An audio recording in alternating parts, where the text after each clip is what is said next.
नमस्कार, स्वागत है आपका रायशुमारी में और मैं हूं आपके साथ ऋतु बिष्ट। उत्तराखंड को देवभूमि यूं ही नहीं कहा जाता। यहाँ के कण कण में देवता निवास करते हैं। यहाँ हर गांव में आपको मंदिर जरूर मिलेगा और तो और यहाँ की फिजाओं में भी मानव भक्ति की सुरमई धुन 24 घंटे गूंजती रहती है। ऊंचे पहाड़, कलकल करती बहती नदियां और प्रकृति की कारीगरी ने उत्तराखंड को खूबसूरती का नायाब तोहफा दिया है।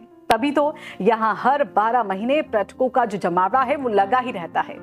उत्तराखंड कुदरती जितना ज्यादा खूबसूरत है, कहते हैं कि उससे भी ज्यादा रहस्यों का ये राज्य अपने आप में समेटे हुए है। मंदिरों से जुड़े हुए रहस्य, देवताओं के साथ साथ प्रेत आत्माओं से जुड़े रहस्य और न जाने क्या क्या अपनी इस रिपोर्ट में आज हम आपको ऐसे ही एक रहस्य के बारे में बतलाएंगे, जिसके बारे में सुनकर हर कोई हैरान रह जाता है।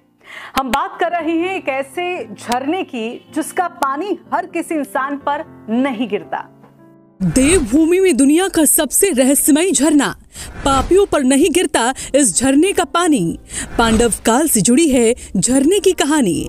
मोतियों सा नजर आता है झरने से गिरता पानी।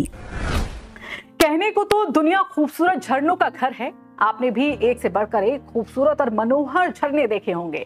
पहाड़ों के बीच जब ऊंचाई से झरनों का पानी नीचे गिरता है तो उसमें नहाने का मजा तो एक अलग ही है।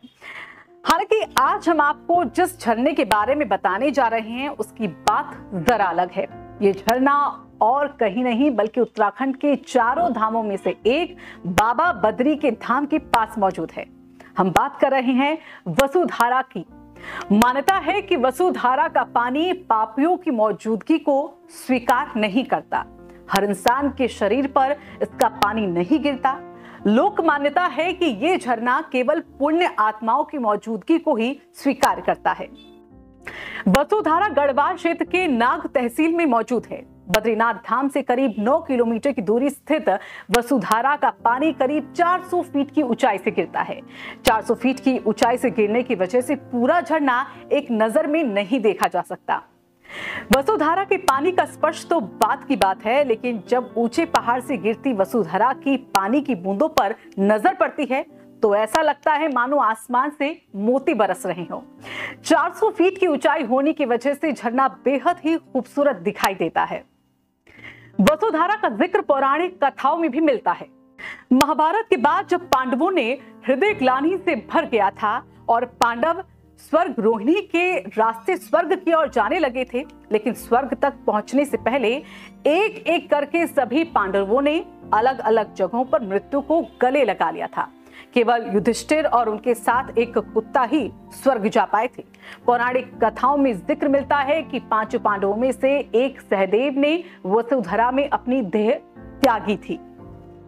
अगर आप वसुधारा को सामने से देखना चाहते हैं तो आपको बता दें कि यहाँ पहुंचना इतना भी आसान नहीं है।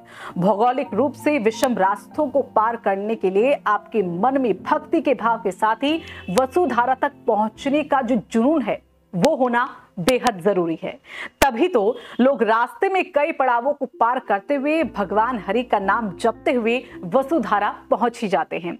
और जब आप एक बार इन पड़ावों को पार करके वसुधारा पहुंचते हैं तो जो नजारा आपके सामने आता है उसके सामने स्वर्ग भी फेल है। वसुधारा का रास्ता माणा गांव से होकर गुजरता है। बद्रीनाथ से माणा गांव पहुंचने के बाद असली इम्तिहान शुरू होता है। माणा गांव से ऊपर शुरू होती है खड़ी और पथरीली चढ़ाई, जिस पर चढ़ना हर किसी के लिए आसान नहीं होता। रास्ते में व्यास गुफा, गणेश गुफा, द्रौपदी मंदिर, सरस्वती मंदिर, भीमपुल जैसी कई जगहों का आनंद लेने के बाद तीर्थयात्री वसुधारा पहुंचते हैं। और यहाँ पहुंचने पर अजब गजब से पत्थर, प्रकृति की खूबसूरती और अलौकिक छटा हर किसी का मन मोह लेती है। यहाँ पहुंचने के बाद तीर्थयात्री वसुधारा की पानी की बौछारों के साथ हवा के स्पर्श को करीब से महसूस कर पाते हैं। मान्यता है कि इस झरने के पानी के स्पर्श मात्र के लिए स्वर्ग से देवता उतरकर धरती पर आते हैं। जैसा कि आप जानते हैं कि ये झरना 400 फीट की ऊंचाई से गिरता है। ज्यादा ऊंचाई से गिरने की वजह से इसका पानी काफी जड़ी बूटियों वाले पौधों को छूकर नीचे आता है। तभी तो लोग मानते हैं कि इसका पानी किसी दवाई से कम नहीं होता। लोक मान्यता है कि जो इंसान एक बार वसुधारा में नहा लेता है उसका शरीर निरोगी हो जाता है। उम्मीद है कि आपको हमारी ये रिपोर्ट पसंद आई होगी। ऐसे ही रोचक जानकारी के लिए चैनल को सब्सक्राइब करने के साथ ही बेल आइकन को दबाना न भूलें।